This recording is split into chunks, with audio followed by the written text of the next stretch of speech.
Oi, turma. Do livro Curas Espirituais, à luz da doutrina espírita, Maria Fátima Ramos, Rafael Papa, Sérgio Cherce Júnior, Dr. Ludwig, na terceira parte, as curas espirituais, na questão 20. Por que percebemos grandes resistências do movimento espírita quanto às curas espirituais? Dr. Ludwig responde: a falta de estudo e de conhecimentos diante da realidade da mediunidade de cura é o que leva às resistências. Esse trabalho traz ao médium uma grande responsabilidade e pede renúncia para que o trabalho transcorra da melhor forma possível e possa levar conforto aos corações aflitos. Não é porque observamos a derrocada de alguns médiuns que não vencem suas paixões mundanas que todos os trabalhos relacionados à mediunidade de cura devem ser colocados como não proveitosos. Se eles podem proibir que algumas pessoas se comuniquem com os espíritos, não poderão impedir as manifestações espontâneas realizadas por essas mesmas pessoas, pois não podem suprir os espíritos nem impedir sua influência oculta. Isso lembra aquelas crianças que tapam os olhos e acreditam não estar vendo, não sendo vistas.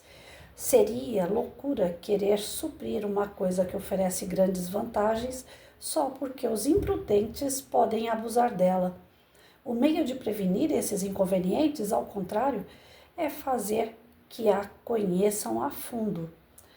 Então, assim, a gente tem visto sempre, algumas denúncias aí a respeito de médiums que, ao trabalharem essa questão de curas, acabam sucumbindo às suas missões, errando nos seus trajetos e causando danos, inclusive, à doutrina espírita, porque perdem a seriedade do seu trabalho devido às suas mazelas, os seus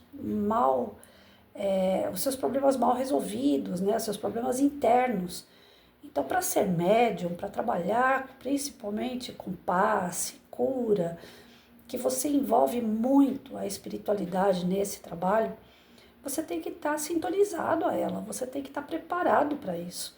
Não é simplesmente ir lá fazer um curso na casa espírita, iniciação, livro dos espíritos, livro dos médiuns, genes, obras póstumas e pronto.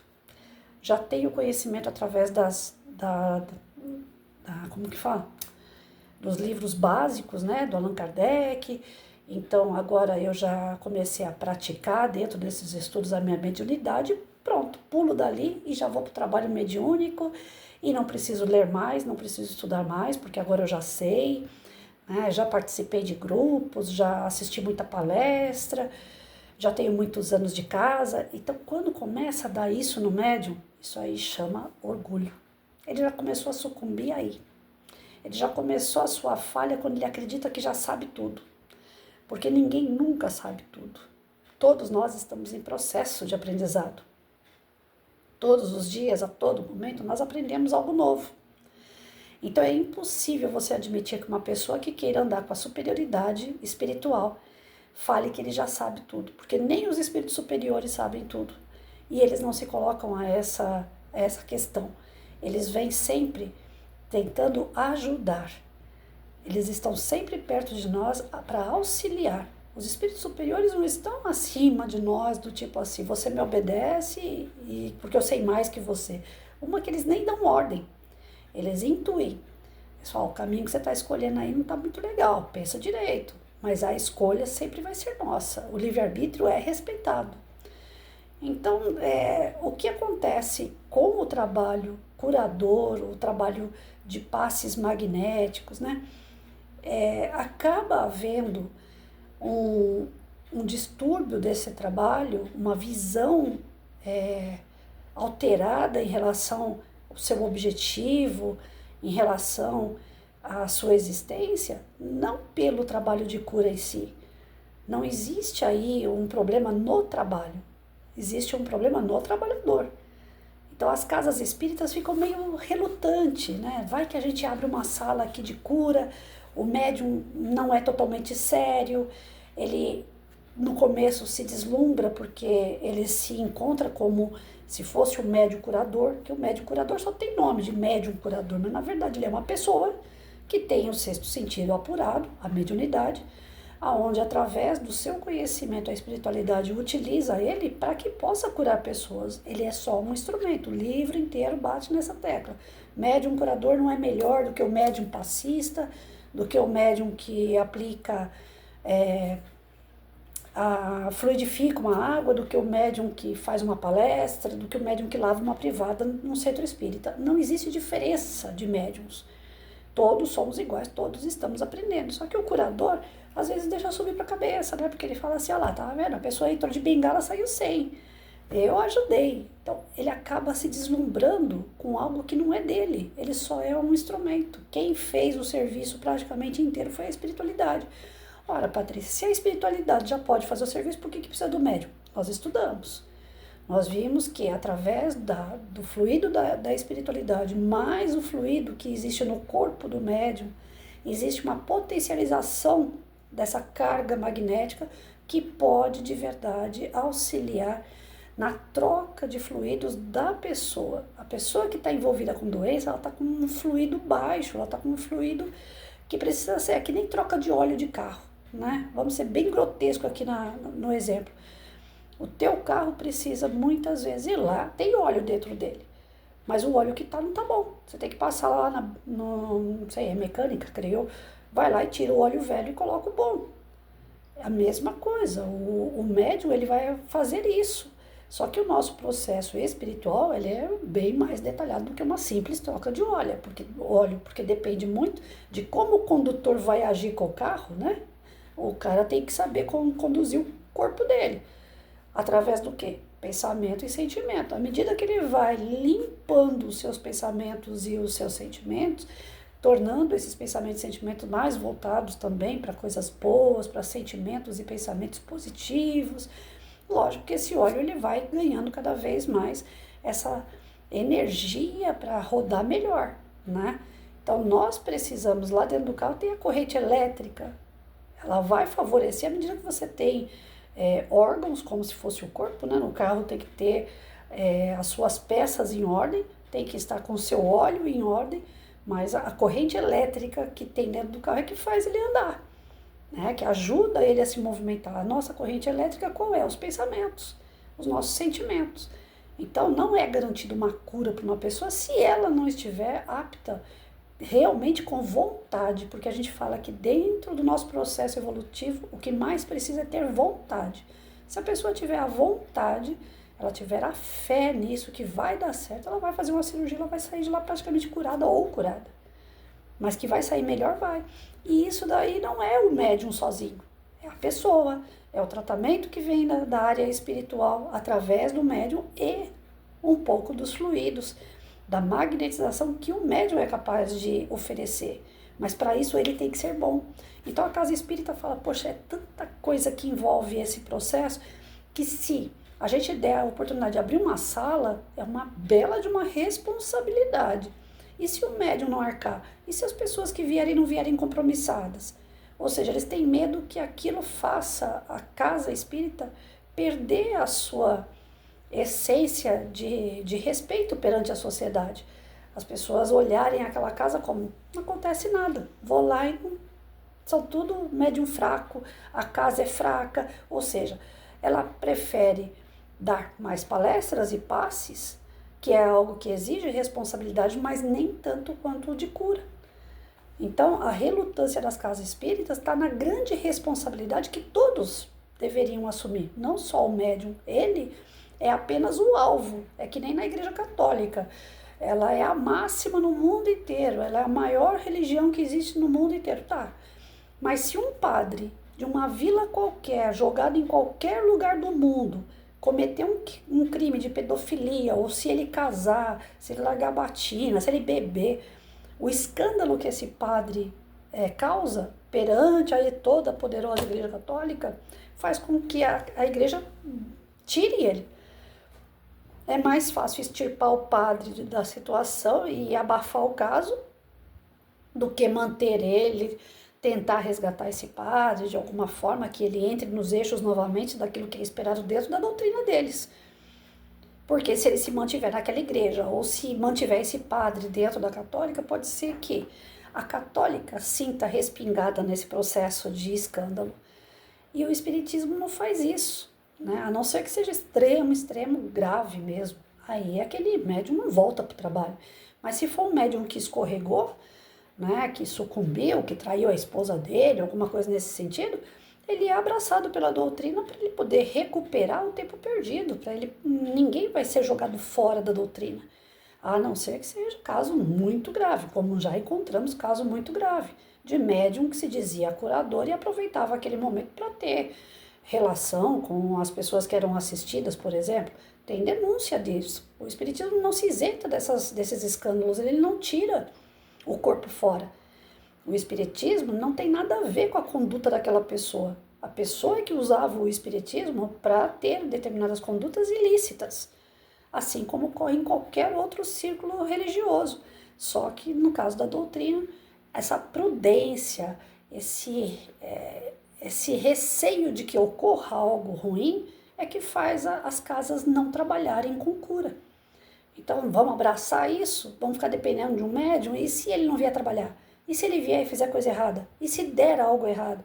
Então esse receio está mais pela falta do conhecimento e da responsabilidade, porque se nas casas que formam palestrantes, que hoje em dia o que mais se forma é palestrante, você liga a internet, o que não falta é gente para falar, olha eu aqui. Né? Eu não estou dentro da casa espírita estudando, eu estou fora da casa espírita estudando e mandando aquilo que eu entendo. Então, a gente encontra muito palpiteiro, tipo Patrícia, a gente vai encontrar muitas pessoas que ficam estudando dia e noite e dia dentro da casa espírita, para se tornar tagarela como eu, para falar, para poder dar palestra em todo lugar. Que eu acho errado também essas palestras que estão acontecendo aí que cobra. Aonde houver palestra que cobra para entrar, eu me recuso a entrar e falo que já é charlatanismo, porque todas as obras falam a mesma coisa. Espiritismo não pode haver troca de moeda. É para dar de graça o que de graça você recebeu. E se alguém vier debater comigo, como já vieram, mas o palestrante mora em São Paulo e foi convidado para fazer uma palestra no Rio de Janeiro. São Paulo é gigante. Ele que trate de cuidar daquilo que é da alçada dele. Se ele quer sair de São Paulo e ir no Rio de Janeiro ou ir para Portugal, ele pode ir, mas ele vai com o dinheiro dele. Não ficar exigindo das casas espíritas que pague transporte, que pague um hotel para ele, porque isso daí não é caridade. E você recebeu de graça o ensinamento. Você é palestrante porque recebeu de graça. Você foi lá estudar, mas você não pagou para estudar. Você recebeu de graça. Você tem mediunidade aflorada. E você vai cobrar isso para poder as pessoas te ouvirem. E o que é pior, as pessoas pagam. A gente tem palestrantes famosos aí, tem autores de livro, tem médiuns maravilhosos, mas que estão cobrando. Eles estão sucumbindo, porque todas as obras dizem claramente, não se deve ter troca de moeda. A doutrina espírita não é isso. Os outros dogmas religiosos que existem aí, tem o dízimo, tem sacolinha, tem envelopinho. A doutrina espírita não tem nada disso. Aonde houver dinheiro envolvendo o nome da doutrina espírita, é sucumbindo em nome dela. Porque a doutrina não exige dinheiro, não quer dinheiro de ninguém. A gente fala que fora da caridade não há salvação. Caridade é doar. Caridade é você fazer porque você quer. Você vai lá no seu centro, está assistindo uma palestra. Você sabe que o centro arrecada alimento para poder fazer cesta básica e doar aos pobres. Se você quiser, quando puder, levar um saco de arroz, um saco de açúcar e entregar lá na casa espírita e falar, isso aqui é para contribuir na cesta básica que vocês arrecadam, tudo bem. Se quiser e quando puder. Isso daí não é troca de moeda, porque a casa não se beneficia disso. A casa pega o alimento e coloca na cesta básica e doa para famílias. Tem casa que tem 100 pessoas, 100 famílias cadastradas. Tem casa que tem 50 famílias cadastradas. Então você vai colaborar com essa cesta básica que vai para a família. Você está doando para famílias indiretamente e aprendendo a ser caridoso, porque é uma prática de exercício do bem. Agora, chegar numa casa espírita e alguém falar assim, olha, nós estamos precisando colocar 2 tijolos na parede, nós precisamos comprar, tá faltando R$50. Alguém tem R$50 para dar? Corre, porque dinheiro ninguém tem que dar, de forma nenhuma, para nada. Vai fazer uma cirurgia espiritual, não tem que levar nada, tem que levar o teu corpo para fazer a cirurgia, mais nada. E hoje, como a gente está vendo aqui, as cirurgias espirituais à distância. Você leva alguma coisa à distância? Não, você só fica levando o seu pensamento. Então, isso é espiritismo, isso é raiz espírita, isso é a verdadeira doutrina espírita. Agora, tudo que vier depois disso, aí é coisa humana. Aí é o homem querendo adaptar coisas que não deve. A casa espírita pode sofrer várias transformações e deve sofrer.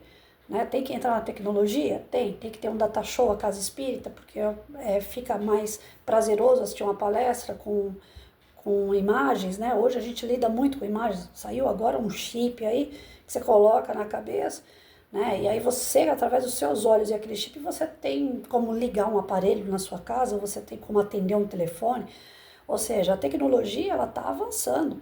E no plano espiritual eles não condenam o avanço da ciência. Então a doutrina espírita pode avançar também. As casas espíritas podem se transformar dentro da tecnologia sem problema nenhum, mas nas suas condições. Agora, a gente precisa de um telão aqui. Então agora nós vamos fazer um mutirão para poder ter um telão? Não, faz um bingo, faz uma rifa, vende coxinha, né? Tenha lá um espaço para vender uns salgados, tenha o espaço da biblioteca, vende livros, faz uns brechós. Eu frequento o caminho da luz, frequento não que eu tô sem vergonha, não tô indo tanto, né? Mas eu desde pequena, desde 16 anos, né, da adolescência, que eu sou do caminho da luz. Eu falo que meu coração tá ali dentro, né? O meu centrinho de coração. Tem outros centros que eu vou, que eu participo, né? Mas o caminho da luz mesmo, ele é assim, é curso. Ele é forte nos cursos. Ali não tem trabalho de cura. Ali o forte deles é curso. Eles formam médiums. E dali cada um sai e vai trabalhar nas casas que quiser. E trabalha na própria casa, com passe ou com palestra. Mas ali não sai disso. Mas eles vivem do quê? De brechó, de livraria e de vender coxinha lá dentro. De vez em quando faz uma rifa. Eles pagam água, luz, pintam o centro, faz as pequenas reformas com esse dinheiro. Sem ter que ficar pedindo nada para ninguém. Eu nunca vi o centro, estou lá desde os 16, estou com 53. Nunca vi esse centro falar assim, eu preciso de 1 centavo. Né? Então, centros sérios são assim. Agora você vê hoje na internet, toda e qualquer palestra que tem, embaixo já vai o nome da pessoa e o Pix para você mandar dinheiro. Tá, tecnologia, o cara não precisa estar lá no centro para levar o arroz e feijão, então ele pode mandar o dinheiro desse arroz e feijão. Beleza. Mas se você não explicar para que é aquele Pix, fica entendendo o quê? Que aquele centro ali é o toma lá da cá. Que ali você só participa das atividades se você levar dinheiro. Então, os centros que se colocam nessa questão tecnológica aí de pedir dinheiro para a cesta básica ou para obras assistenciais que façam, eles têm que especificar, esse dinheiro vai ser revertido para tal coisa e prestar conta depois. Falar, ó, entrou R$500 aqui, esses R$500 deu para comprar 5 cestas básicas. Eles precisam prestar conta. Então não é só ficar pedindo. Vocês têm que ver a seriedade daquele centro. Então, por falta de seriedade, responsabilidade, por falta de conhecimento, as casas acabam não abrindo centros de cura, que é lastimável, porque todos nós precisamos desse auxílio, todos nós. Até os médiums precisam desse auxílio. É que nem a história do psicólogo. O psicólogo atende um monte de pessoas e depois ele tem que ter um psicólogo para ele. Então, nós precisamos disso. Nós precisamos dessa assistência de cura. E, infelizmente, não vai muito para frente devido a essas falhas humanas, não do centro espírita, não do espiritismo. As falhas humanas fazem com que as casas não evoluam como tem que evoluir. Evolui na compra de um data show, mas não evolui nessa questão da assistência àqueles que mais necessitam. Para ali, fica nos estudos e palestra, estudo e palestra. As casas sérias estão assim. As casas mais ou menos tentam dar aquela avançada, colocar cura, mas aí os médiums não ajudam. Outro dia, conversando com um médium, ele pegou e falou para mim assim, poxa, chegou um outro médium lá no trabalho de cura, que lá eles fazem trabalho de cura nesse centro. Não vou citar não é necessário. Aí ele falou assim, chegou um médium lá para poder fazer, né, as macas estavam todas preparadas tal, e ele tá habituado a ir sempre em tal maca. Ele dominou, aquela maca é dele. Aí uma pessoa chegou pro trabalho e encostou na maca, é aquela história, o trabalhador tá pronto pro trabalho, não quer saber onde, só o que fazer. O médium chegou e encostou na maca e foi trabalhar. E esse que estava habituado a ir sempre na mesma maca ficou de braço cruzado, sendo que tinha outras macas vazias. Aí o responsável pelo trabalho falou para ele assim, mas por que você está parado? Ele falou assim, porque a minha maca está ocupada. Aí ele falou, mas não, qualquer maca é maca, né? O que importa é a pessoa. Vai lá tratar da pessoa. Ele falou, não, eu tenho o hábito de trabalhar naquela maca. Quando aquele médium sair da minha maca, eu trabalho. Olha só, uma coisa tão pequena, tão desnecessária, e o cara arrumando enguiço na hora do trabalho mediúnico, não era nem antes. Já estava com as pessoas na maca. E o cara arrumando enguiço. Ele estava preparado para trabalhar? Não. Ele estava sintonizado com um plano maior? Mas de jeito nenhum. E um cara desse só ia dar trabalho ali. Por fim das contas, colocaram ele para poder ajudar e não para ele trabalhar diretamente, porque ele não estava em condições. Então, essas situações assim são muito, muito frequentes.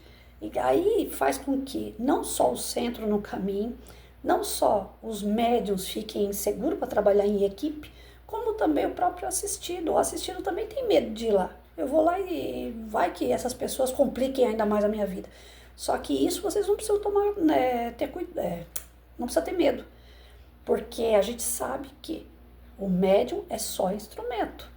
Então ele não vai fazer nada ficar pior. Se ele ajudar, ótimo. Se ele não ajudar, a espiritualidade trabalha do mesmo jeito. Não tem essa. Se a pessoa chegar lá com vontade de se curar, só pela vontade dela, na verdade ela já consegue se curar. Imagine então tendo assistência do plano maior ali, pertinho, vendo a sua necessidade e o seu desejo de cura. Então, o médium, a gente precisa para que a casa física funcione. Mas a casa espiritual funciona independente da casa física. Então, o assistido não precisa ter esse medo. Mas, infelizmente, a falta de conhecimento do médium, falta de conhecimento do assistido, faz com que a espiritualidade encontre várias barreiras mesmo para trabalhar. É difícil para a espiritualidade, porque nós estamos em outro patamar. Eu acabei de ler no Livro dos Espíritos, que eu faço a leitura também para a internet, né, para plataformas, e no Livro dos Espíritos hoje, na questão 100, estava falando isso. Existem vários graus de espírito. E a gente nunca sabe em que grau que nós estamos de verdade. A gente sabe pelas tendências que a gente, né? Mas que nem o arco-íris, a gente não sabe que quando que termina uma cor e começa a outra exatamente. Então, no meio nosso, tem médiums que são maravilhosos, mas tem as suas escorregadas no momento, né?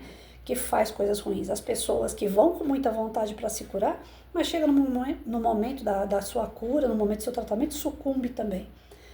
Oscila na sua fé. Acontece alguma coisa e aquela pessoa naquele dia não está bem. Não está bem, que eu falo psicologicamente, no seu pensamento, no seu sentimento. Atrapalha no tratamento. Nós oscilamos demais, nós não estamos sempre reto. A Patrícia se tornou uma pessoa boa, agora ela vai ser boa. Não. Vai ter momentos que a Patrícia vai escorregar, vai ser pessoa ruim, vai ter momentos que a Patrícia vai melhorar, vai parecer que ela é mais elevada. Nós oscilamos o tempo todo. Então, não dá para confiar. E Jesus dizia, né? Maldito o homem que acredita no homem. Então, nós não podemos acreditar nem nós mesmos. Nós, quando fazemos alguma coisa assim, a gente fala, caramba, eu não vi aonde que eu fui capaz de fazer isso.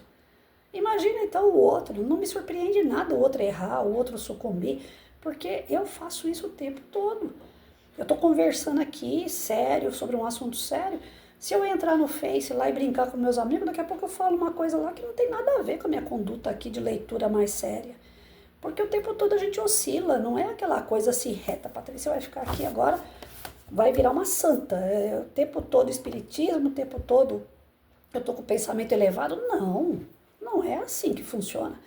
E nós não vamos ser julgados por isso, nós vamos ser julgados quando chegar o momento, não é aquele juízo final. Mas quando a gente desencarna, lógico que a gente tem que prestar conta. E chegando lá, a gente vai prestar conta. Eu fui 45% espírita, eu tentei praticar, eu estudei, 45, vai 35%, para ser mais humilde ainda, 35% eu fui espírita. De resto, eu fui muito mais humana. Eu agi mais pela carne do que pelo espírito. É assim que a gente presta conta. E não tem essa de jogar sujeirinha embaixo do tapete, ela ficava não, porque quando a gente passar para o outro lado, vai ser levantado esse tapete e vai falar assim, então, você lembrou disso, disso e disso, mas disso, ó, tava tudo embaixo do tapete, você não lembrou. Então, a casa espírita fica com aquele receio de ser julgada, né? A casa espírita não, os participantes da casa espírita ficam com medo de ser julgados ali. Ora, defeito todo mundo tem. Nós não estamos ali para, como foi colocado pela Igreja Católica há tantos e tantos anos, que o padre é o homem santo, é o representante de Deus na Terra. O Espiritismo não tem essa pretensão de dizer que os espíritas vão ser perfeitos do dia para a noite, que vão estar ligados com Deus e ser representantes de Deus. Não, nós somos meros mortais. Estamos todos na carne sujeitos a erro. Então, entrar na casa espírita requer muito mais do que essa visão assim do eu fui com a cara daquele espírito, daquele médium, não fui com a cara daquele médium. Entrar na casa espírita não tem que ir com a cara de ninguém. Você não tem que ficar preocupado com ninguém, você tem que ficar preocupado com você. O médium porque vai trabalhar e o assistido porque vai lá para buscar a cura. Nós não estamos lá para procurar santos. Agora, a casa espírita, a casa não, as pessoas que formam uma casa espírita, elas têm essa relutância, têm essa resistência do tipo assim, se a gente fizer e der coisa errada. Só fazendo para saber. Não tem como saber se vai dar certo ou não. Só começando. Só colocando o pezinho lá no trabalho e vamos ver. Se der certo, parabéns. Se não der certo, tenha a humildade de reconhecer. Não dá certo. Não vamos mais fazer. Pronto. Isso não vai enfraquecer ninguém. Mas esse primeiro passo do tentar tem que ser dado. E muitos não querem, porque tem medo de falhar. Porque tem receio de não encontrar pessoas que sejam sérias para o trabalho. E pessoas que sejam sérias nas suas intenções de cura. Porque vai muita gente com aquela petulância de falar, eu estou sendo servida, eu vim aqui para resolver meu problema. E querem o milagre, que nós já estudamos, que não existe.